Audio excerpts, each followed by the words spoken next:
કેન્દ્રીય મંત્રીમંડળે 2027ની વસ્તી ગણતરી માટે 11,718 કરોડ રૂપિયાના બજેટને મંજૂરી આપી છે. કેન્દ્રીય માહિતી અને પ્રસારણ મંત્રી અશ્વિની વૈષ્ણવે જણાવ્યું કે 2027ની વસ્તી ગણતરી 2 તબક્કામાં કરવામાં આવશે. આ દેશની 16મી અને આઝાદી પછીની 8મી વસ્તી ગણતરી હશે. વધુમાં તેઓએ જણાવ્યું હતું કે આ વસ્તી ગણતરીમાં જાતિ આધારિત ગણતરી પણ કરવામાં આવશે. તેમણે જણાવ્યું કે આ પહેલી ડિજિટલ વસ્તી ગણતરી હશે. એન્ડ્રોઇડ અને iOS બંને મોબાઈલ એપ્લિકેશન દ્વારા માહિતી એકત્ર કરવામાં આવશે. વસ્તી ગણતરીના કાર્યમાં 30 લાખ કર્મચારીઓની નિયુક્તિ કરવામાં આવશે. सेंसस 2 फेजेस में होगा.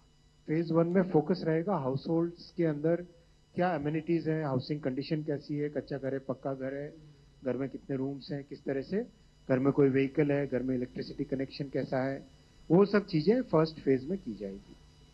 And that will be the base for phase 2, जिसमें बहुत इंपॉर्टेंट है demographic, socio cultural and economic parameters का इन्यूमरेशन किया जाएगा पूरी जनसंख्या का.